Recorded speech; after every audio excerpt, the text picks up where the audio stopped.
자, 들어가겠습니다. 오늘 오후에 보강 있는 거 아시죠? 그죠? 보강이 있어서, 일단은 페이지, 오늘 공시지가라는 거 받으셨잖아요. 그죠? 안 받으셨나요? 예, 아예 안 받았어요. 일단 이제 공시지가에 들어가는데, 오후에 이제 점심시간이 끝나면은 3시서부터 5시 반까지 이렇게 하려고 그래요. 그래서 감정평가 파트를 빨리 끝내면 빨리 끝낼 수가 있는데 이게 굉장히 어렵거든요. 그죠? 그래서 이제 보강을 하니까 좀 이해 좀 해주세요. 저도 빨리 집에 가고 싶은데, 그죠? 그거 하고 중요한 게 또 다음 주에 뭐가 되어 있냐면 그 오후에 수요 공급의 테마 특강을 합니다. 정리 특강. 근데 그걸 이제 제가 무료로 할 거예요. 그래서 이 수요 공급이 굉장히 어렵거든요. 그죠? 그래서 그걸 참여하셔서 꼭 하시기 바랍니다. 이해하셨죠? 그죠? 그러니까 제일 중요한 건 많이 들으셔야 돼. 많이 듣고 하실 수밖에 없는 게 네, 그렇게 해서 여러분들이 꼭 참가하시면 합니다. 아시겠죠? 화이팅 하세요. 그래서 최대한 제가 노력을 해서 저번에 이제 제가 기본 강의 들으실 때 프린트 나눠드린 거 있었죠. 그것도 좀 모아놓으세요. 왜냐면 이 저자분이 요약집을 잘 쓰는데 색깔이 저랑 좀 틀려요. 틀려서 그거는 저 나름대로에 대한 출제 포인트를 해놨거든요. 그러니까 그걸 옆에다 끼고 옆에서 보시면 돼요. 아시겠죠? 그죠? 그다음에 또 시간이 되면 또 요새 뭘 또 만드냐면 또 그 요약을 또 요약을 만들어가지고 또 제가 작업을 하고 있어요. 나중에 또 해드릴 테니까 그렇게 들어가도록 하겠습니다. 자, 지금 여기까지가 이제 시험 문제예요. 여기까지가 딱 세 문제가 출제가 됩니다. 나머지 부분은 출제 빈도가 높진 않아요. 그래서 넘겨보시면은 21페이지를 한번 가보세요. 21페이지 가시면 따르세요. 공간이라는 단어가 있나요? 이거 희박합니다. 요즘 거의 안 떠요. 뭐 한 10년째 돼서 18에다 나온 이후로 거의 안 뜨거든요. 그래서 공간은 이제 3차원 공간인데 들어보세요. 편안하게 들으세요. 편안하게. 자, 공간은 3차원 공간이에요. 몇 차원? 몇 개 있다는 거야? 3개 있다는 거죠. 3차원 공간. 그걸 다 이제 입체 공간이라고 얘기를 해요. 입체 공간이다. 영속성이라는 얘기 들어보셨죠? 그 영속성 때문에 공간이라는 게 계속 생길 수가 있죠. 그래서 이제 세 가지 복합 개념으로 가야 돼요. 그래서 지금 그림이 없어요. 그림이 없는데 지구 중심을 이렇게 자릅니다. 자르게 되면은 중심이 이렇게 되죠. 자, 그러면은 아까 제가 몇 차원 공간이라고요? 3차원. 그래서 요 지표를 수평 공간이라 그래요. 수평 공간. 그리고 여기를 공중 공간이라고 합니다. 공중 공간. 그 다음에 여기를 지하 공간이라고 얘기를 해요. 지하 공간. 자, 그럼 어떻게 돼요? 공간에도 소유권이라는 게 있겠죠. 그래서 이제 수평 공간을 이용할 수 있는 권리를 따로서 지표권, 지표권이라고 하고, 그 다음에 요거는 따로서 공중권, 공중권, 공중권. 요건 따로서 지하권, 지하권이라는 거죠. 그래서 법경기에 이제 아까 법경기가 복합 개념이 법경기를 봐야 돼요. 그래서 우리가 이런 소유권이 나타나는 게 법률적이고요. 자, 아까 어떻습니까? 우리가 이 공간이라는 자체, 이게 지하 공간이죠. 공간은 아까 그냥 했어요. 요거는 기술적이었어요. 공간에도 가치가 없겠어요? 가치가 있겠어요? 있죠. 따라서 가치, 경제적이라는 거죠. 세 가지를 다 봐야 된다는 얘기예요. 근데 이제 여기서 핵심 포인트가 뭐냐면, 자, 지금 거기 보시면 토지의 공간적 범위가 공중, 수평, 지중, 지하, 3차원, 입체 공간이라는 단어가 있나요? 모두 다 입체 공간이라고 얘기하거든요. 근데 이 저자가 이제는 빨간색으로 다 바뀌었어요. 그죠? 자, 212조에 나와 있습니다. 자, 미소 쳐보세요. 토지 소유권은 무한정이에요? 정당한 이익이 있는 범위예요? 정당한 이익이라는 단어가 있나요? 자, 이건 뭐냐면, 개인의, 우리가 따보세요. 사적 소유권이 인정되는 공간적 범위를 얘기를 해요. 정당한 범위가. 그래서 개인적으로 주장할 수 있는 사적 소유권이 인정되는 공간적 범위를 얘기합니다. 자, 그럼 무한정입니까? 정당한 이익이 있는 범위입니까? 상하에 미친다고 돼 있죠. 그래서 입체적으로 또 규정하고 있어요.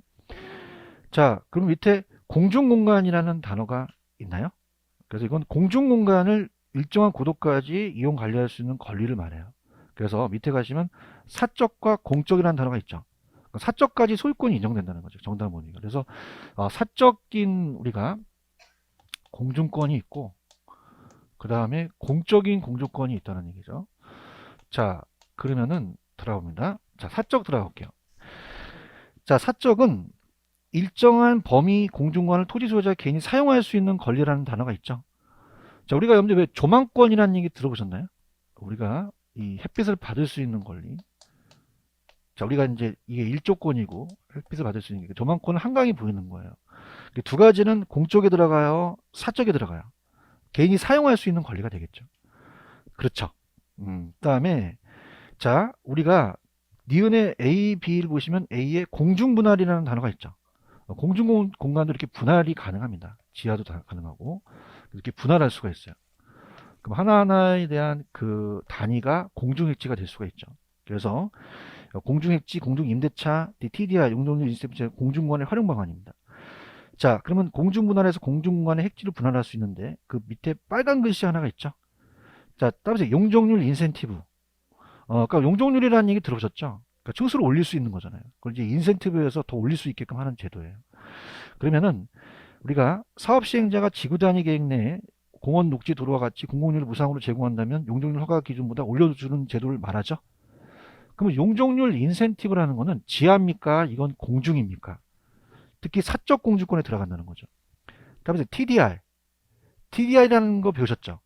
TDR은 그냥입니까? 개발권 양도입니까? 이 개발권은 용적률을 사고 판다는 얘기예요. 그죠? 그래서 이제 여기 안에 이제 용적률 인센티브와 그 다음에 TDR이라는 것이 이제 들어간다. 서로 이제 사적 공주권으로서 우리가 어떻게 돼요? 인정한다는 거죠. 밑에 공적이라는 단어가 있나요? 공적은 뭐냐면 공익 목적이에요. 그래서 공익 목적. 전파의 발작, 비행기 통행이라고 돼 있죠.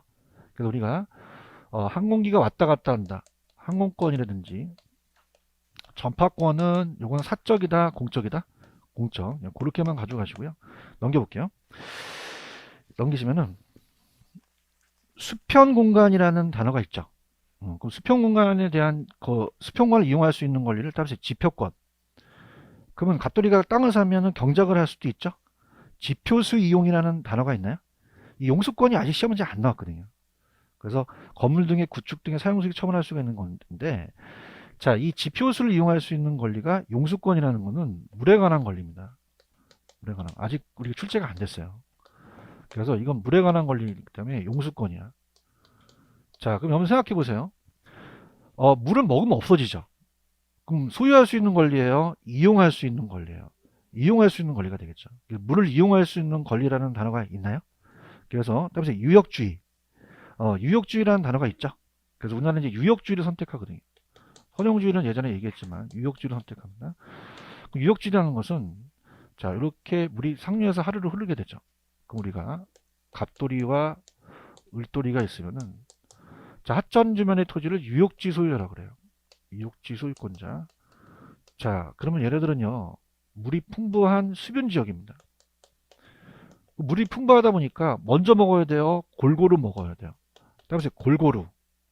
그래서 우리나라 민법에 우리나라는 상부상조 정신을 갖고 있기 때문에 우리나라는 따라서 유역주의. 우리나라에 이응 들어가니까 선형입니까? 유역입니까? 유역이죠. 지금 유역주의 보고 계셔요? 자, 따라서 골고루. 골고루가 키포인트가 되죠. 그래서 어느 일방이 물을 독점적으로 사용하지 않고 인접한 다른 사람에게 해를 끼치지 않은 범위에 골고루라는 단어가 있나요? 사용할 수 있게 하는 겁니다. 배타적으로 독점권을 인정하지 않는다. 자, 우리나라는 아까 무슨 주의 선택한다고요? 유역주의. 그죠? 그 다음에 수면화의 토지 소유권은 이것도 우리가 조금 나올 가능성은 적은데 그냥 나왔으니까 할게요. A와 B라는 자체에 자, 수면화의 토지 소유권에 대해서 거기 보시면 인접하고 있는 하천이나 홍수에서 항행이 불가능하다는 단어가 있나요? 그러면 자, 보세요. 무슨 얘기냐? 항행이 불가능하다는 것은 자, 배가 안 지나가요. 자, 우리가 도로가 차가 돌아다니면 그런 건 공도로 볼 수 있죠. 그죠? 그래서 자, 항행이 따라서 불가능. 자, 그 다음 밑에 비에 보시면 항행이 가능이라는 단어가 있나요? 자, 한번 답니다. 항행이 가능이다, 불가능이다 보는 거는 자, 가볼게요. 자, 요거는 그냥 참고적으로 보시는데 자, 여기 갑돌이 땅과 을돌이 땅이 있으면은 자, 거기 제목이 뭐라고 되어 있어요? 수면 하에 토지 소유권이라는 단어가 있죠. 물을 빼게 되면은 밑에 토지가 있다는 거죠. 이걸 누가 갖고 가냐는 문제가 되는 거죠. 그럼 항행이 가능하다는 거는 배가 지나가요. 그죠? 자, 도로가 차가 지나간다는 건 그건 차도입니까? 이거 공도죠. 그죠? 그럼 이건 항행이 가능하다는 거는 자, 따라서 중앙성. 자, 우리가 어떻습니까? 하늘 밑에 항행이 가능하다라는 단어가 있나요? 그 수로나 하천을 공용도로 동일하게 취급하므로 자, 소유권은 물의 가장자리까지만 영향을 준다고 했죠. 그럼 우리가 따라서 가장자리, 가장자리라는 것은 자, 항의 가능하다라는 자체는 여기까지만 소유권 미치지 요거는 공용도로예요. 그죠? 그래서 우리가 어떻습니까? 항의 가능하다는 거는 소유권이 인정돼요? 안 돼요? 안 되죠. 그러다 보니까 고용도로로 동일하다 보니 물의 가장자리까지 영향을 미친다라는 단어가 있죠. 그럼 수면 아래의 토지는 개인의 겁니까? 공공의 소유권입니까? 공공이니까 개인이 못 가져가요. 이거 이해 가시겠습니까? 근데 항행이 불가능하다는 건 그냥입니까? 배가 안 지나갑니까? 그럼 안 지나가면 관리를 해야 되잖아요. 소유권을 인정해 주거든요. 그럼 요거는 어떻게 된다? 자, 갑돌이와 을돌이가 있으면 자, 이건 따로 중앙선. 자, 중앙선이라는 건 어떻게 해요? 딱 중앙선이라는 자체는 어떻습니까? 여기 딱 중간이다 보니까 소유권 인정할 수 있죠. 그래서 요거는 불가능할 때는 가장자리예요, 중앙선이에요. 중앙선. 체크하셨어요? 그래서 힘들 것 같아서 불가능이 세 글자죠. 중앙선도 세 글자죠. 쉬는 시간에 지금 해왔어요. 자, 따라서 가능. 따라서 가장자리. 가장자리죠. 지금 보고 계셔요? 근데 내가 해도 힘이 빠져요. 안 나오니까. 자, 그래서 따라서 불가능. 중앙선. 단어 있나요? 그 배가 안 지나가면은 이거는 어떻습니까? 소유권을 인정해 줄 수 있다는 거예요. 중앙선까지. 아시겠죠? 다시 갈게. 불가능 몇 글자? 중앙선 세 글자. 했어요? 따라서 가능. 가장자리. 그럼 배가 지나가게 되면 이건 도로가 국가의 땅이지 개인의 땅이 인정하지 않는다는 거죠. 가장자리까지만 가요. 이해하셨죠? 힘이 빠지는 건 나온다 안 나온다 안 나온다는 거 그래서 하는데 뭐 여기까지 유학집에 쓸 필요는 없는데 했더라고요. 해주는 거고 안 해드리면 또 저한테 또 그럴 거 아니에요. 야매꾼이라고 그죠? 물론 야매도 했지만 아시겠습니까? 했는데 땀이 나. 이거 빨리 지나가야 되는데 지하 공간이라는 거 있어요? 이거 나와요. 지하 공간은 자, 지하 공간은 소유권자의 지하 공간으로부터 어떤 이득을 획득하거나 이익을 사용할 수 있는 권리가 따로 지하권. 근데 어떻게 돼요? 아까 정당한 이익이 있는 범위라는 건 사적 소유권이 인정되는 범위죠. 그래서 사적 지하권이라는 거는 우리나라는 지하수는 이용할 수 있어요. 이용할 수 없다, 사용할 수 있다, 있어요. 근데 공적 지하권이라는 게 있죠. 이게 뭐냐면 광물이에요. 공적 지하권, 광물은 채굴할 수가 있다, 없다? 없어요. 그래서 들어가 볼게요. 지금 사적과 공적 보고 계시나요? 지하수는 개발할 수 있죠. 사적인데 우리나라는 강물, 강업권에 관하여 개인의 소유권 효력이 미친다, 미치지 못한다? 못한다는 거, 그 정도만 가지고 밑에 보시면 한계심도라는 거 배웠죠. 다음에 한계심도. 자, 한계심도는 이제 우리가 얘도 아직 출제가 안 됐는데 우리가 40m로 이제 규정을 해요. 그러면 요거는 따라서 이내, 따라서 아래. 그럼 이내와 아래가 다르거든요. 그죠? 그럼 우리가 자, 요 이내는 요걸 지나가니까 그냥요 보상을 해줘야 돼요. 아래는 안 해줘도 되죠. 이렇게. 그래서 갑니다. 밑에 한계심도 있어요. 그래서 요거는 밑에 지하공간의 경적 가치가 있다는 것을 잘 보여주면서 그 통상적 이용행위에 예상되지 않을 때 지하시설물에 설치를 해서 일반적인 토지용에 지장이 없는 한 판단하는 기표로서 따라서 이내. 자, 따라서 이내. 나중에 제가 프린트 날려드릴 거거든요. 이내는 그냥입니까? 보상을 해줍니까? 아래는 안 해주겠죠. 그죠? 이렇게 보시면 되고. 그 다음 밑에 소유권 분할의 경제적 가치라는 단어가 있나요? 자, 그럼 이거는 누가 얘기했냐면, 맨 밑에 가시면 제켄도르프 기법이라는 단어가 있나? 찾았습니까? 개발업자예요. 성공을 했어요. 여행을 갔네? 어디 갔을까? 어떻게 하셨어요? 하와이가 있는 거죠. 하와이 갔는데 과일을 먹었네. 뭘 먹었을까? 파인애플 먹었죠. 근데 통째로 먹었을까? 쓸어서 먹었을까? 그래서 우리 창출한 거예요. 찾았습니까? 그래서 우리가 제켄도르프가 어디 가서 하와이 휴가 가서 뭘 먹다가 그냥 통째로 먹었다, 쓸어서 먹었다. 그래서 하나의 부동산을 여러 개의 경제 가치로 여러 개로 분할할 수 있다는 거죠. 그래서 파인애플 기법, 그 다음에 하와이 기법, 제켄도르 기법인데, 자, 그럼 소유권도 분할할 수 없다, 있다, 있다. 그렇게만 가져가세요. 가져가시고 오른쪽 가시면 따라서 3차원 몇 차원이죠? 3차원. 그래서 종합적이기 때문에 복합 개념으로 가야 돼요. 물리, 경제, 기술, 법경기로 가야 되고, 그 다음에 항상 공간 가치는 고정적이겠어요? 변하겠어요? 시대 장소에 따라서 변하겠죠? 그 다음에 입체 공간의 일부를 분리해서 매매 임대하거나 지상권 지역권 설정할 수 있다는 거죠. 그럼 4번에 가시면은 자, 요거 구분 지상권이라는 단어 있나요? 박스 쳐보세요. 무슨 지상권? 그러면 공공기관이 지하철 건설 등 입체적 공간 개발을 위해서 타인 소유의 지하 공간을 이용해서 구분 지상권 설정 안 한다. 설정할 수도 있다. 있다는 거죠. 다음에 구분 지상권. 구분 지상권이라는 얘기 들어보셨나요? 그래서 굉장히 이제 이건 중요한데 제가 이제 필기를 해드릴 텐데 들어보세요. 자, 우리가 다음에 지상권 계약을 맺을 수 있다고 민법 시간에 배우셨죠? 그래서 토지에 대한 우리가 여기에 소유권자가 있으면은 구분지상권은 공중만 되어 지하도 가능해요. 둘 다 가능해요. 그죠? 얘기 좀 해주세요. 다른 사람이 상하의 소유권 토지의 범위를 그 어떤 지하 공간에 대해서 상하 범위를 정한다고 나와 있거든요. 그럼 얘가 을돌이가 얘랑 계약을 안 해 지상권 계약을 할 수 있어. 땅을 빌릴 수도 있죠. 그런가요? 자, 우리가 왜 강고탁 같은 거 보신 적 있죠? 이걸 계약할 수 있죠. 다음에 공중공간. 공중공간도 사용할 수 있다는 거예요. 그런가요? 공중만 가능해요? 지하도 가능해요? 지하도 가능한 거죠. 지하권에 대한 우리가 정부가 지하철 공사를 할 때 구분지상권 설정할 수도 있잖아요. 그런가요? 자, 그러면 거기 밑에다가 밑에 23페이지 밑에 훤하죠? 필기하라는 거예요. 자, 볼게요. 그래서 따보세요. 공중공간, 지하공간, 그러니까 활용이 다릅니다. 그죠? 다르기 때문에 들어보세요. 근데 요게 키포인트예요. 자, 그럼 갑니다. 우리 시험 문제에 활용이라는 단어가 나왔었거든요. 그래서 공간의 활용이면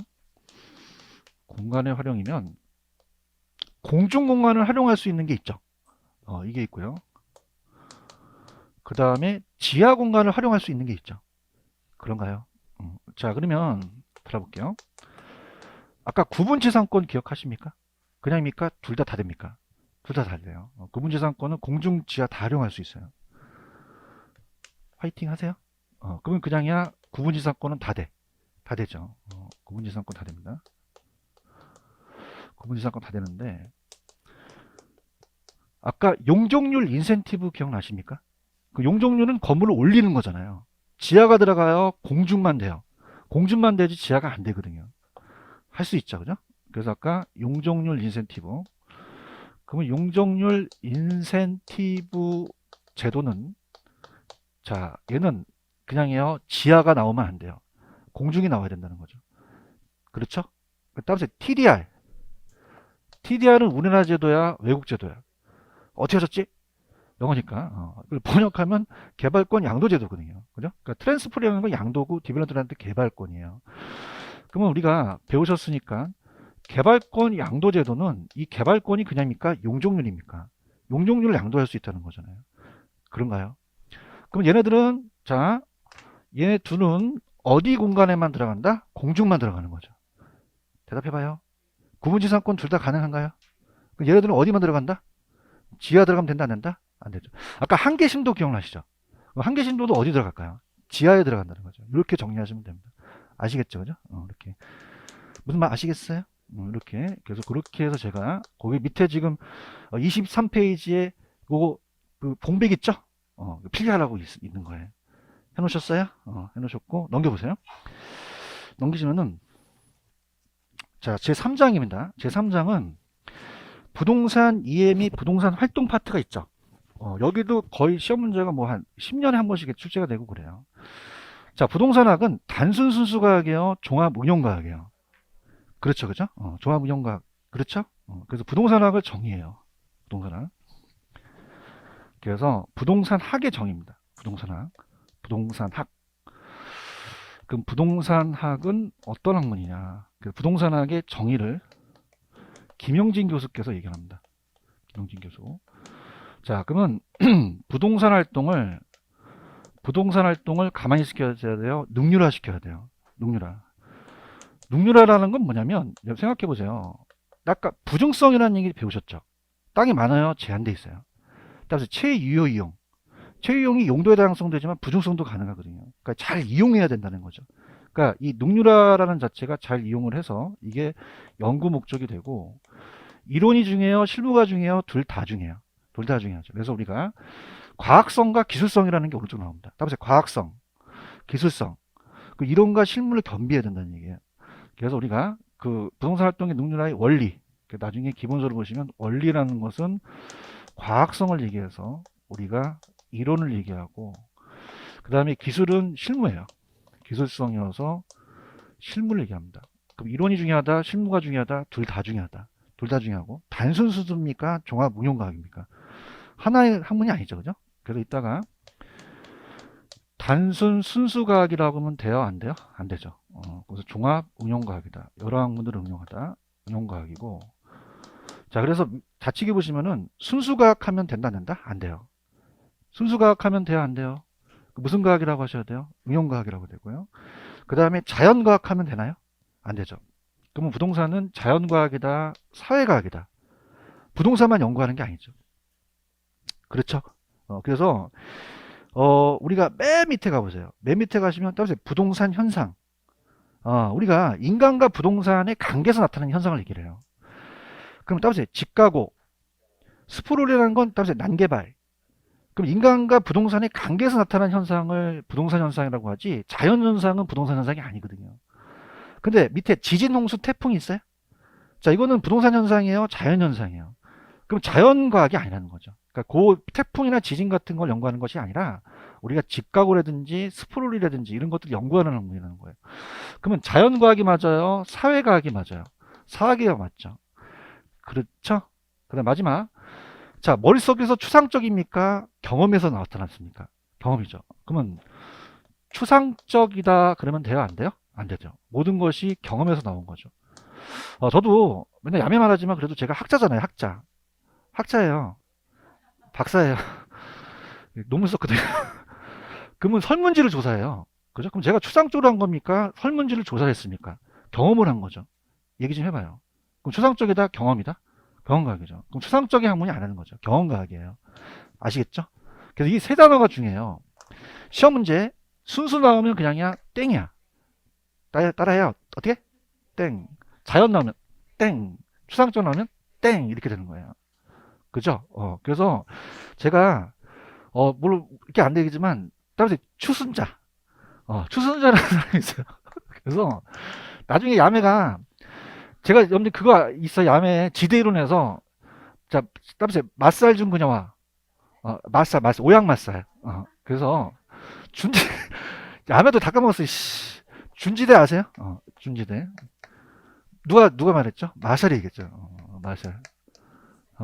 그래서 그냥 만났어요? 짧게 만났어요? 영구적이에요? 얘는 일시적이에요. 일시적. 그래서 맞살 준 그녀와 헤어졌죠. 맞나요? 그 여자가 추순자예요. 뭐라고요? 추순자. 추순자 안 만나요. 그 따라서 추순자 안 된다. 추가 뭐예요? 추상적. 순이 순수. 자가 자연과학이다. 알겠습니까? 두 개 아멘을 했어요. 모 준 그녀와 어떻게 만났다? 짧게 만났죠. 오양 맞서 줘갖고 내가 배치했었거든요. 근데 그 이름이 뭐다? 추순자, 추순자. 아셨죠? 그죠? 재밌어요? 재밌다고 해, 그냥. 땀난다, 씨. 누구다? 추선자는 안 된다. 그죠? 그 추가 뭐예요? 추상자는 땡. 순, 땡. 자연, 땡. 이렇게 되는 거죠. 아시겠죠? 그죠? 이 사의 단어만 나오면 무조건 틀린 지문이 돼요. 아시겠죠? 자, 부동산 활동을 그냥 해야 돼요. 능률화 시켜야 돼요. 원리가 이론이고 그 기술이 실무가 되는 거죠. 종합운용과학이다. 그래서 종합운용사회과학이다. 추상적이에요? 경험이에요? 부동산은 법적인 게 많죠. 그러니까 바람직하로 규범하는 과학이다. 이렇게 보시고, 그 다음에 부동산의 연구 목적이라는 단어가 있나요? 부동산 활동을 그냥 해야 돼요. 능률화 시켜야 돼요. 부동산과 인간의 관계를 개선시켜 나가야 되죠. 그러면 그 지도 이념이 따라서 형평성, 효율성, 합법성이라는 단어가 있나요? 다 세 단어. 찾으셨습니까? 그래서 자, 우리가 앞쪽에서 강의했을 때 뭐라고 했냐면 이게 부동산의 일반적인 이념이에요. 가는 지도 이념. 그래서 이념. 그래서 일반적인 이념으로 흘러야 됩니다. 그러면 따라서 형평성, 효율성, 합법성 이거 왜 나오면 안 되겠죠, 그죠? 근데 이제 어떤 거냐면 보세요. 부동산은 그냥이 돼요. 부동산 활동을 능률화 시켜야 돼요. 왜냐하면 땅이 많아요. 제한돼 있어요. 잘 이용하는 게 목적이거든요. 그렇죠? 그럼 이용을 잘하자는 것은 따라서 효율성, 효율성을 강조해야 돼요. 부동산은요. 그렇죠? 부동산 시장에 맡겨두면 누구라도 개입하지 않는다면 잘 돌아간다는 거거든요. 효율성을 강조합니다. 그럼 효율성은 개인적인 사적 중심으로 가요. 그래서 민간문에서 강조되는 거죠. 근데 자 어떻게 돼요? 너무 효율성만 강조되면 정부가 그냥입니까? 개입할 수밖에 없습니까? 왜요? 분배가 잘 안 됐을 수 있잖아요. 그래요? 그래서 정부가 개입을 해서 자 분배를 잘하자는 게 따라서 형평성이죠. 그런가요? 형평성. 그 형평성은 우리가 요거는 공적 주체에서 강조돼요. 시험 문제 공공문에서 강조됩니다. 그럼 뭐가 나왔었냐면 들어보세요. 민간분에서 강조되는 거는 형평성입니까? 효율성입니까? 효율성이죠. 공공이 형평성이 되는 거죠. 맞나요? 한 곳에 치우쳐야 돼요. 조화롭게 가야 돼요. 조화롭게 가죠. 조화롭게 가야 됩니다. 자, 그러면 생각을 해보세요. 지금 갑돌이 땅이 있는데, 자, 요게 도로로서 아주 적당하대요. 그럼 국가가 그냥입니까? 토지를 수용할 수 있습니까? 그러면 어떻게 돼요? 공익과 사익이 상충하면 공익이겠죠? 근데 그냥입니까? 보상을 해야 됩니까? 그냥 있어요? 법에 나와 있어요. 법의 테두리를 벗어나면 안 된다는 거죠. 그럼 따라서 합법성, 이 세 가지라는 거예요. 이해 갔나? 그래서 자, 따라서 효율성, 형평성, 합법성 다 히읗이 들어가죠. 따라서 3 히읗. 이 세 가지가 이념 방향이라는 거죠. 그래서 보시면 형평성, 효율성, 합법성이라는 단어가 있나요? 자, 그럼 밑에 5번에 가보세요. 부동산의 연구 대상은 따라서 부동산 활동, 부동산 현상이 연구 대상이죠. 근데 봐봐. 사적 주체라는 단어가 있나? 그럼 사적 주체는 무슨 성을 강조합니까? 효율성이죠. 공적 주체는요? 형평성을 강조하죠. 이게 조화롭게 합법성이 가자는 얘기예요. 이해 갔나요? 그 다음에 3번에 가시면 따라서 종합식.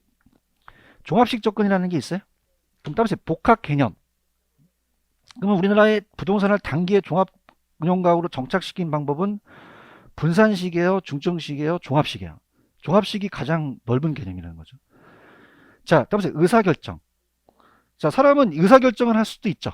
합리적 존재이기 때문에 자기가 이윤이 극대화한 쪽으로 간다는 것은 의사결정 접근이다. 그렇게 해서 두 가지 접근만 보시면 되고, 부동산의 의사결정 분야라는 게 있나요? 자, 따라서 투개금. 그럼 투자개발금융은 지원 분야예요? 그냥 결정 분야예요? 결정한다는 거죠. 내가 결정해서 가져간다는 거예요. 아시겠죠? 그 다음에 오른쪽 가시면은 부동산 활동에 대한 단어라는 게 있나요? 부동산 활동, 인간이 주체입니다. 부동산을 대상으로 여러 가지 활동을 한다는 거죠. 그럼 거기 보시면 자 1번에 부동산 활동의 일반 원칙이라는 단어가 있어요. 따라서 일반 원칙. 부동산 활동할 때 지켜야 되는 원칙이에요. 그래서 우리가 부동산 활동을 할 때 일반 원칙을 지키죠. 일반적. 그래서 우리가 능한경공을 외우셨어요. 능안경공. 자, 다음에 능률성. 아까 능률성의 원칙이 가장 중요하다고 말씀드렸죠? 이게 연구 목적이에요. 채용이라는 단어죠. 그럼 네 가지 중에서 가장 중요한 게 무슨 성이다? 능률성입니다. 찾았죠, 그죠? 능률성. 근데 능률성이 어떻게 시험 문제 나왔었냐면 오른쪽에 기출에 가로치기 하나 있나요? 그럼 일반 원칙이 이건 능률성으로 들어가야 돼요. 무슨 성으로 들어가야 된다? 능률성. 그래서 다음에 소유 활동. 내가 소유 활동을 해요. 그래서 가장 최고인 채용을 가야 되고요. 다음에 거래 활동. 거래 활동할 때 거래 질서를 지켜야겠죠, 그죠? 그래서 거래 질서를 확립시켜야 됩니다. 이게 바로 능률화가 되는 거죠. 자, 그러면은 오른쪽에 밑에 기출은 안정성이 들어가야 돼요, 능률성이 들어가야 돼요. 이게 안정성으로 바꿔 나왔었거든요. 하실 수 있어요? 다음에 능률성. 그럼 소유 활동할 때 채용이라는 단어가 있죠. 그래서 소유 활동할 때 가장 좋은 용도로 이용하는 게 능률화 시키는 거거든요. 아시겠죠, 그죠? 그 다음에 안정성. 안정성은 여러 가지 사고가 터질 수 있죠. 이런 걸 막는 거예요. 그래서 능률성과 우리가 이건 서로 견제 관계에 있다 이렇게 보시면 되고, 경제성이라는 단어가 있나요? 경제성은 그냥입니까? 최소의 비용을입니까? 최대 효과를 얻자는 거죠.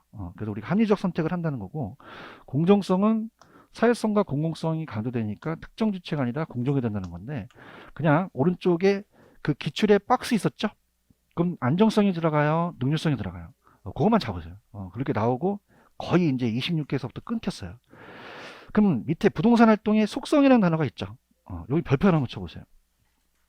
자, 여기는 이제 깊게 좀 들어갑니다.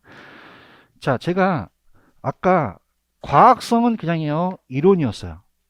기술성은요, 실무죠. 그럼 이론이 중요해요? 실무가 중요해요? 둘 다 중요해요. 둘 다 중요하다는 거죠. 그래서 과학성, 원리는 과학성이고 실무가 기술이라면 두 가지 다 겸비해야 된다는 얘기예요. 이해하셨습니까? 그럼 여러분들은 중개업 하실 때 이론이 중요하세요? 실무가 중요하세요? 실무가 중요하시면 떴다방 하실 분이고, 이론이 중요하시면 손가락 빨죠. 그럼 두 개 다 중요한 거예요.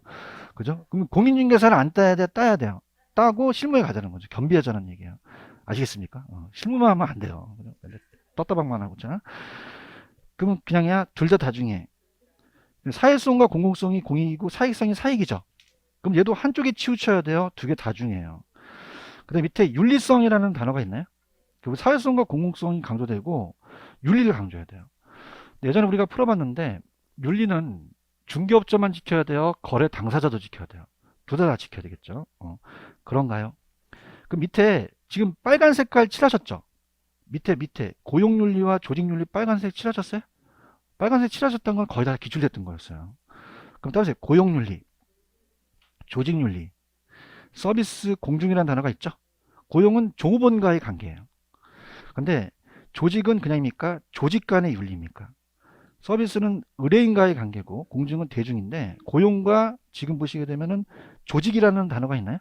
두 개를 묶어보세요. 이게 시험 문제 어떻게 나왔었냐고 들어보세요. 자, 중개업자가 있어요. 자, 그럼 중개업자가 종업원을 그냥 해요? 고용을 해요? 고용을 하죠. 그러면 종업원과의 관계는 조직윤리가 아니라 고용윤리라는 얘기예요. 그런가요? 그럼 고용윤리는 거기 보시면 그냥입니까? 조직 내부에 대한 윤리입니까? 그 안에서에 대한 윤리라는 거죠. 이거 이해 가시겠습니까? 조직 내부에 대한, 그래서 조직원 간에, 그 안에 있는 기업 내부 조직원 간의 윤리라는 거죠. 그렇죠? 그런데 거기 보시면 조직윤리라는 단어가 있나요? 조직윤리는 그냥이야 조직 간이에요. 그러면 요즘은 한 3,000세대 가시게 되면 부동산 업자가 한 업체예요? 여러 업체가 있어요. 그럼 이건 다른 동인중개업자를 얘기하죠. 그렇습니까? 자, 이건 그냥입니까? 조직 간입니까? 조직 간이지 조직 내부에서 가는 게 아니라는 거죠. 아시겠죠? 그죠? 무슨 말씀인지 아시겠어요? 그럼 조직 간의 윤리는 무슨 윤리고? 조직 윤리. 동업자나 동업자 단체와들 간의 관계고. 그 다음에 조직 이 내부에서에 대한 윤리는 고용 윤리라는 얘기죠. 아시겠죠? 그죠? 그래서 어떻게 나왔었냐면 기업 내부 조직이라고 나왔어요. 그래서 내부 조직. 그럼 그 안에 있는 조직들이잖아요. 그럼 조직 원간에 대한 윤리는 조직 윤리가 아니라 고용 윤리라는 거죠. 아시겠죠? 그죠? 그 다음에 자, 밑에 대인 활동, 대문 활동이 있어요? 자, 우리가 중개 3요소가 의뢰인 중개만 있어요? 대상 물건도 있어요. 그럼 물건의 활동은 대물이죠. 사람에 대한 활동은 대인 활동이 되겠죠. 그럼 그냥입니까? 두 가지 활동을 다 해야 됩니까?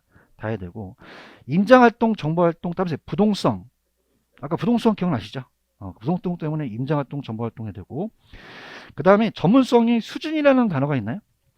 자, 이건 감정평가와 연결이 되는데 아무것도 모르는 사람이 비전문가가 평가하면 1차예요. 몇 차다? 1차. 근데 중개업자는 평가사는 아니지만 부동산 업무에 종사하죠. 중개사가 평가하면 2차예요. 근데 감정평가사가 평가하면 몇 차가 되겠어요? 3차가 되겠죠. 그런가요? 그 몇 차가 제일 수준이 세요? 술도 몇 차까지 마셨어야 마셨다는 얘기예요. 3차까지. 그래서 180페이지로 한번 가보세요. 자, 가시면은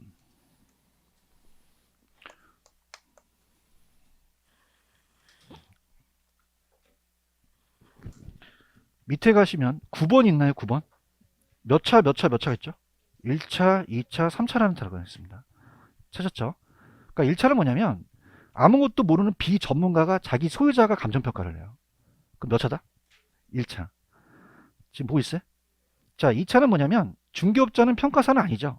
근데 그 중개 업무를 하고 있어요. 그럼 몇 차야? 2차. 평가사가 평가하면 3차가 되겠죠. 180페이지 하고 있어요? 찾았습니까? 연결시켜야 되는 거죠. 몇 차가 제일 수준이 세다? 3차가 제일 수준이 세다는 거죠. 아시겠죠? 그죠? 내가 어디 하다 흥분하다 왔어? 아까? 자, 어디까 25페이지 하다고 왔나? 몇 차 있다? 1차, 2차, 3차는. 그러니까 평가를 할 때는 감정평가사가 제일 전문가라는 얘기예요. 그죠? 이렇게 보시면 되고, 넘겨보세요. 자, 넘기시면은, 들어갑니다. 넘기시면은, 배려의 단계예요, 장기예요. 영속성이라는 거 기억나시죠? 그 미래까지 내다봐야 된다는 거. 장기적인 상황으로 가야 된다는 얘기예요. 활동할 때. 공간은 아까 몇 차원 공간? 3차원 공간이라는 단어가 있죠? 공중, 지하 다 해야 된다는 거. 복합 게임을 따서 법경기. 법경기라는 거죠. 찾았죠, 그죠? 그 다음 밑에 보시면은, 밑에 한국 표준산업 분류에 대한 부동산 업이라는 단어가 있죠? 자, 이거는 우리가 문제가 이제 한번 나왔었어요. 법이 바뀌자마자. 근데 이제 이 저자가 암기 플러스라는 단어가 있나요? 소분류라는 단어가 있죠. 이 소분류 쪽에서 많이 시험 문제가 나와요. 그러니까 우리 부동산업이 종류가 아닌 거 나올 수가 있거든요. 자, 그러면은, 자, 우리가 보통 여러분들이 요즘 뭐 임대사업자를 많이 낸다고 하죠. 그럼 따라서 임대업. 임대업의 주택임대사업자는 주거용 부동산에 들어가야 돼요. 근데 비주거용 같은 경우는 이제 관리 같은 경우는 이제 우리 사무용 건물 같은 게 되겠군요. 그죠? 그럼 자 볼게요. 일단 이건 암기기법을 가르쳐 드리기 전에 전체적인 틀을 보고 암기기법을 가르쳐 드려 볼게요. 자, 들어갑니다. 자, 밑에 대분류, 중분류, 소분류라는 단어가 있죠. 근데 소분류 쪽으로 가라는 거예요. 지금 보고 계시나요? 그럼 대분류는 크게 보는 거죠. 부동산을 보고, 그다음에 중분류. 중분류는 그 안에서 또 나누자는 거죠. 그래서 들어가 볼게요. 자, 임대업의 임 있죠? 동그라미 쳐보세요. 임대업의 임, 공급업의 공, 동그라미 치시고요. 치셨습니까? 그 다음 밑에 보시면 서비스업이라는 단어가 있죠. 서비스업. 서비스업. 그럼 따라서 임공서. 자, 이건 소분류예요? 중분류예요? 중분류거든요. 그런가요? 근데 이 저자도 얘기했지만 어느 분류에서 다 물어본다? 소분류에서 물어봐요. 소분류가 이 부동산업이 이냐 아니냐를 물어볼 수 있다는 거죠. 좀 소분류 가셨어요? 그럼 소분류는 임대업과 공급업은 개발이라는 게 들어갑니다. 뭐가 들어간다? 개발. 그래서 임대업은 그냥 임대업으로 살아남아요. 살아남고, 자, 공급업은 따라서 개발 및 공급업, 두 가지로 나누겠거든요. 그래서 개발 및 공급업이라는 단어가 있나요? 그래서 자, 따라서 임개공, 제가 임개공이라는 거죠. 임개공. 찾았습니까? 갑자기 이제 애드립인데, 여러분들 수능에서 그냥요 국영수가 있어요. 국영수가 있죠. 따라서 국영수. 그럼 우리 학교 우리 공인 중개사도 그냥입니까? 주요 과목이 있습니까? 따라서 민개공. 따라서 민개공. 민법 개론 공법이거든요. 그럼 임계공이나 민계공이나 비슷하잖아요. 괜히 나, 아씨, 애들이 쳤다. 따라서 민계공, 따라서 임계공, 비슷하죠? 비슷하다고 해, 그냥. 아이씨, 애들이 했는데, 따라서 임계공, 그 다음 밑에 관리업이라는 단어가 있어요? 관리업이라는 게 또 따로 만들어지고요. 관리업 만들어지고, 그 다음에 중개라는 단어는 당연히 아시죠? 중개. 그 다음에 자문이라는 게 들어갔거든요. 자문 들어갔고, 그 다음에 감정평가의 감 있죠, 감. 감에다 똥을 붙여서 감정평가에 감이 들어갑니다. 감정평가의 감. 자, 그러면 세분류까지 한번 들어가 볼게요. 자, 지금 임대업 있나요? 그러면 주거용만 있어요? 비주거용도 있어요. 만약 주택 임대사업자를 냈으면 주거용 건물 임대업으로 들어가는 거예요. 근데 만약에 시험 문제가 따라서 사무용 건물, 사무용은 그냥이요 비주거예요. 비주거라는 거죠. 지금 보고 계시죠? 기타라는 건 그 외적인 거, 뭐 토지 같은 걸 얘기하는데 기타가 들어가고, 그럼 개발도 어떻게 돼요? 주거, 비주거, 기타가 들어갔죠? 근데 관리는 중요했습니다. 관리는 기타가 빠져요. 기타가 들어간다, 안 들어간다? 안 들어간다. 기타 같은 건 토지 같은 거거든요. 그러면 관리에는 뭐가 없다? 기타가 없어요. 대답 좀 해주세요. 비와 주거만 있죠? 뭐 없다? 기타 없다. 그 다음에 우리가 중개 및 대리업이라는 단어가 있죠? 중개 및 대리업이라는 게 만들어지고요. 대리업 만들어지고, 그 다음에 부동산 투자 자문업이라는 단어가 있나요? 자, 그냥 자문업이에요? 투자 자문업이에요? 자문업만 하는 게 아니라 투자 자문업이라는 게 생겼어요. 새로. 신설이 됩니다. 현관 패치를 하세요. 그래서 부동산 그냥 자문이다. 투자 자문이다. 투자 자문이라는 게 생긴 거예요. 자문이 꼭 들어가야 돼요. 되셨죠? 그 다음에 부동산 감정평가업이라는 게 들어가죠. 감정평가업. 자, 그러면 자, 보세요, 여러분들이. 밑에 옆에 선생님 팁 있어요? 웨이터도 한데 무슨 팁을 주자? 그러면 그냥 부동산 투자업 들어가면 됩니까? 자문이라는 게 들어가야 됩니까? 부동산 금융, 부동산 컨설팅업이 없잖아요. 그런가요? 그러면 자, 여기 밑에 암기 플러스라는 단어가 있나? 그러면 암기 플러스는 누구나 암기를 하라 그래요. 근데 그냥야 좀 야매가 있어. 야매를 원하세요? 그래서 진정이십니까? 그래서 꼭 새벽 2시에 야매는 생각나요. 그래서 요새 야구 경기가 이제 또 시작되는데 야구장 가면 감자를 먹는 사람이 있어요. 그래서 자, 따라서 감자 먹는 관중이 있습니다. 관중들을 봤어요. 봤는데 관중들이 누구냐면은 우리가 이제 합격생 모임이라는 게 있죠. 따라서 개업 공인중개사. 그 개업 공인중개사 합격을 해갖고 신나갖고 야구 경기를 보러 간 거예요. 따라서 개공임. 개공임이라는 거면 개업 공인중개사임 이렇게 합니다. 아직까지 분위기 없어요. 자, 합니다. 뭐 먹는 관중은 다 누구다? 개공임. 이해했습니까? 그럼 따르세요. 감정평가업 있어요? 연구한 거예요. 무슨 평가? 감정평가. 됐어? 감정평가. 야, 초라하다. 씨. 자문이라는 단어가 있어요? 근데 주의하실 게 그냥 자문이에요. 투자 자문업이에요. 그냥 자문업 하시면 안 됩니다. 밑에 해설이 잘못된 거예요. 밑에 암기 플러스 있나요? 대답해 보세요. 무슨 자문업을 하셔야 됩니까? 투자 자문업이 들어가지 그냥 자문 이렇게 나오면 안 된다는 거예요. 무슨 말씀인지 아시겠죠? 그래서 투자 자문업. 그래서 세부적으로 간다면 투자 자문업인데 소분류가 이제 자문이라는 게 들어갔죠. 그럼 자문은 무슨 자문업이라는 거 생각해 보세요. 투자 자문업이라는 게 새로 들어간 거죠. 그런가요? 그다음 관은 그럼 교수님 관은 뭐예요? 따라서 관리업. 따라서 중개업 만든 거야. 중개업. 걔는 뭐야? 개발업. 안 따라해? 개발업. 자, 어떻습니까? 공급업.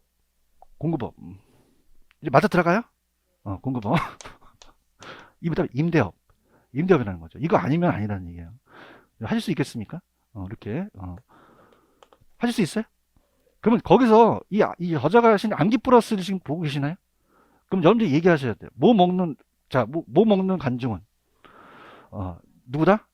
개곰이. 자, 그럼 박스를 보고 얘기하세요. 나불지마고 박스 보세요. 감 있어요, 감? 어디 있어요? 감정평가 있잖아요. 자 있어요? 자문업 있나요? 먹는은 아무 의미가 없어요. 따라서 간중. 관이 뭐죠? 관리업. 중기업이라는 거죠. 먹히나요? 그 사람들이 다 합격한 개업 공인중개사입니다. 따라서 개공임.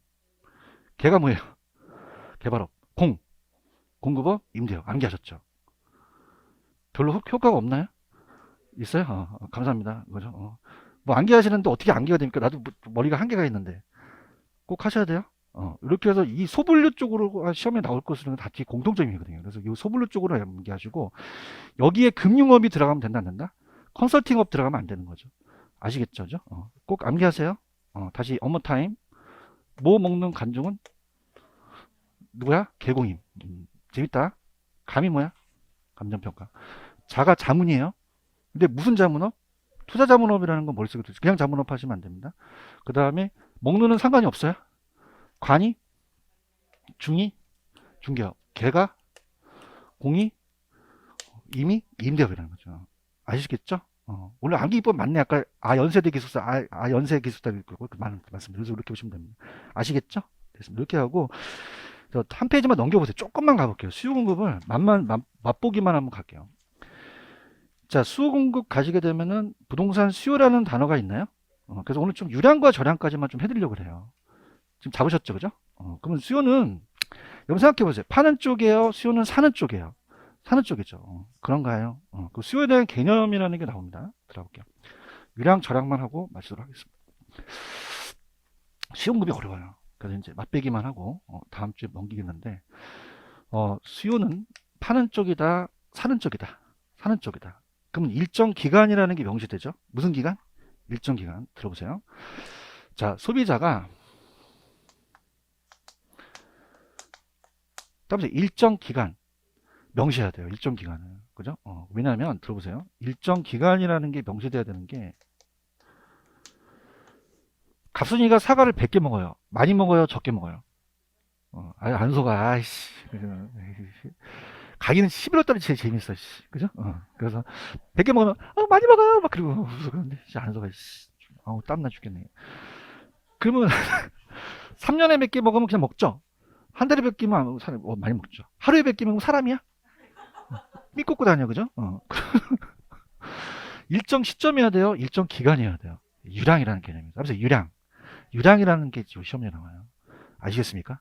그럼 저량이다, 유량이다. 유량이라는 거죠. 그 다음에 저량이라는 개념도 있긴 하죠. 그래서 일정 시점이라는 개념이 있긴 한데 이 유량의 개념을 써야 되고요. 그래서 일정 시점보다는 일정 기간의 유량으로 가져야 돼요. 자, 그 다음에 구매한 게 중요해요. 구매하고자 하는 게 중요해요. 구매한 수요는 수요가 아니죠. 그죠? 그래서 구매하고자 하는 게 자꾸 뜨고 있어요. 구매하고자 하는 욕구를 얘기합니다. 자, 그럼 구매하고자 하는 것은 자, 생각해 보세요. 갑비라는 건설회사가 24평 아파트를 팔고 싶어요. 간 사람한테 가두 면적을 해요. 이 아파트 사고 싶죠? 그랬더니 어저께 샀는데 메롱합니다. 그럼 산 게 중요해요? 앞으로 사려고 하는 게 중요해요? 그렇죠. 아직은 사지 않았다는 거예요. 그럼 우리가 사전적이라는 개념을 쓰는 거죠. 그래서 살 의사를 얘기합니다. 살 의사. 사후적 하면 됩니까? 안 됩니까? 안 되죠. 구매한 게 아니라 구매하고자 하는 게 중요하고, 자, 살 의사만 있어야 돼요? 능력이 있어야 돼요. 능력이 있어야 되는 거죠. 그래서 이거를 우리가 유효수요라고 그래요. 무슨 수요? 유효수요. 그래서 살 능력까지도 다 갖춰야 된다는 얘기입니다. 자, 그래서 우리가 욕구로서 유효수요. 유효수요는 차입 능력도 포함 안 됩니까? 포함될 수도 있습니까? 있죠. 여러분, 무주택 서민들은 주택 살 의사는 있는데 능력은 없죠. 그럼 정부가 그냥입니까? 지원을 해줘야 됩니까? 그럼 LTV를 높여주거나 좀 저리로 좀 빌려주게 되면 더 많이 빌릴 수 있다는 거죠. 아시겠죠? 들어볼게요. 자, 지금 개념이 있어요. 사후적이에요? 사전적이에요? 일정 시점이다? 일정 기간이다? 구매했어요? 구매하고자 하는 이에요. 욕구라는 거죠. 최대 수량을 얘기를 해요. 그럼 유효수요라는 단어가 있나요? 유효수는 구매 의사만 있어요? 지불 능력도 있어야 돼요. 구매력이 갖춰져야죠. 부동산은 고가죠? 아까 따보세요. 고가성. 아까 고가성이라는 거 기억나십니까? 그럼, 자, 고가성이기 때문에 비싸죠? 유효수가 많아요? 제한돼 있어요. 시장을 불안전하게 만든다는 거가 이게 고가성이라는 게 시험에 나올 수는 크고요. 자, 우리가 대출금을 활용할 수도 있잖아요. 그렇죠? 그럼 자, 이렇게 봅니다. 따라서 잠재 수요. 잠재 수요는 얘 반대거든요. 잠재 수요는 얘 반대예요. 살 능력이 없다는 거죠.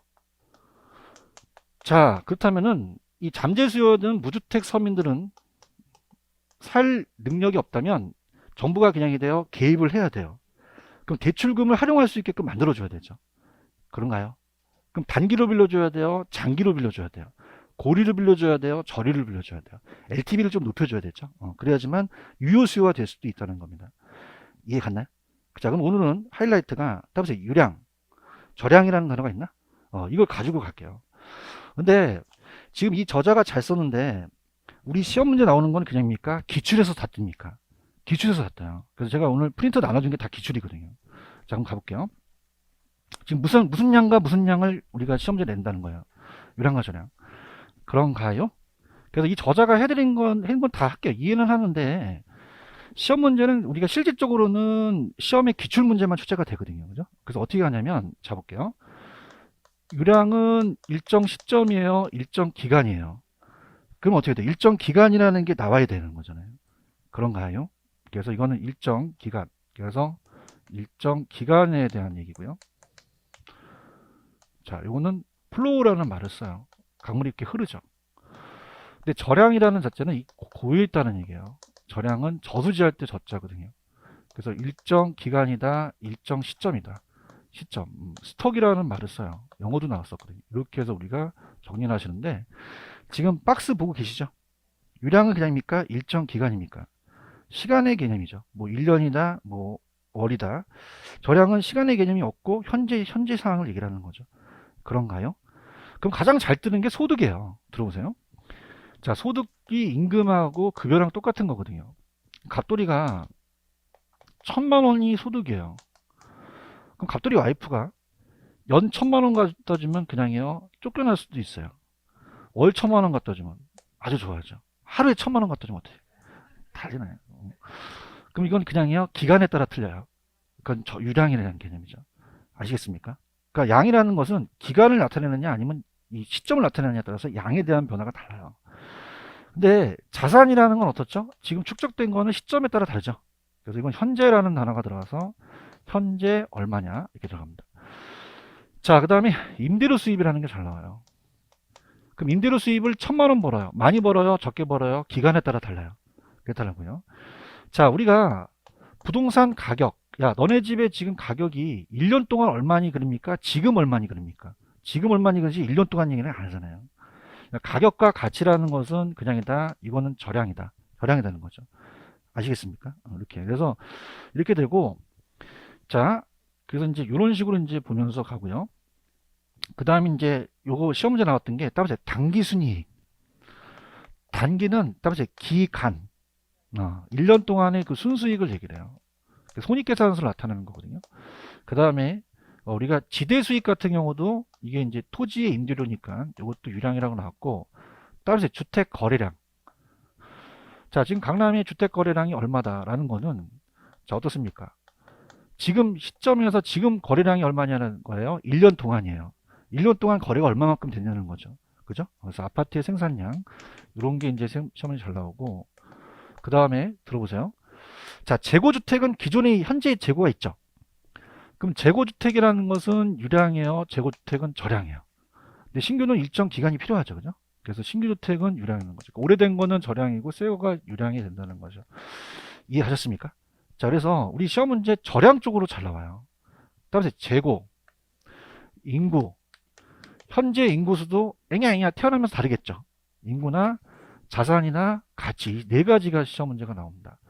자, 따라서 재고, 자산, 인구, 가치 이 네 가지만 시험에 나옵니다. 그러면 많은 걸 암기하시는 게 나아요? 적은 쪽을 암기하시는 게 나아요? 적은 쪽 암기가 낫겠죠. 그런가요? 자, 그럼 일단 해볼게요. 지금 유량이라는 단어가 있나요? 자, 유량은 자 소득, 급여, 임금이라는 단어가 있죠. 임대료 다 똑같은 얘기입니다. 임대료 수입도 마찬가지고 단기순이익이라는 게 있고 순영업 소득이라는 단어가 있죠. 동그라미 치시고요. 주택 거래량 아까 말씀드렸죠. 따라서 신규주택. 자, 우리가 여러분들 자산이라는 것은요 자본과 부채가 있어요. 그러면 따라서 대차 대조표. 오른쪽에 대차 대조표라는 단어가 있나요? 그럼 현재 시점에서 자산과 부채를 갖고 따지는 게 대차 대조표예요. 그런가요? 근데 좌측에 보시면 따라서 부채 서비스, 따라서 원리금. 자, 이건 왜 그러냐면은 자꾸 우리가 문제집에서 문제를 어렵게 내겠다면서 그래. 따라서 원리금.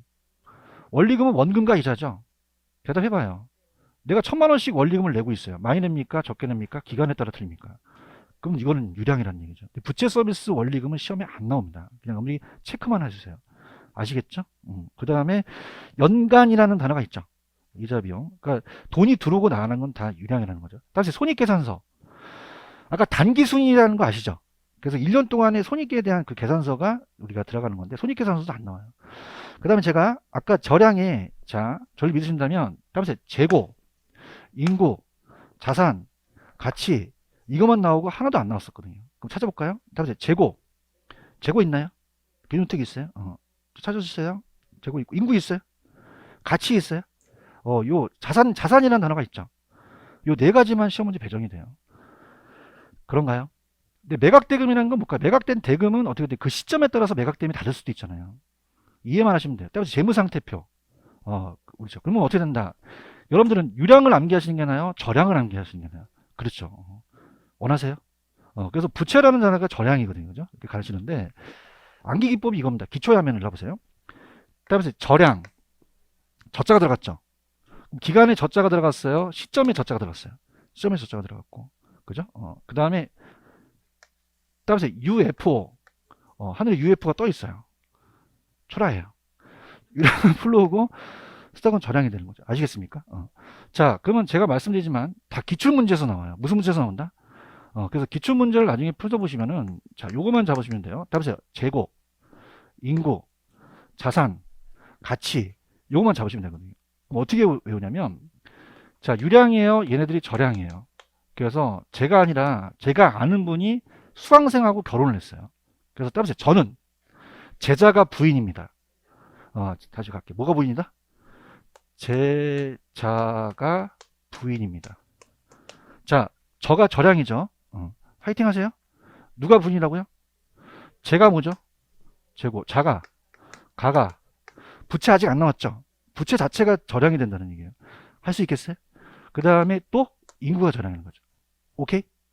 그러면은 문제를 풀 때 유량을 찾는 게 빨라요? 저량을 찾는 게 빨라요? 그렇죠. 그러면 지금 6번에 저량을 한번 찾아보세요. 이것만 풀고 마치도록 하겠습니다.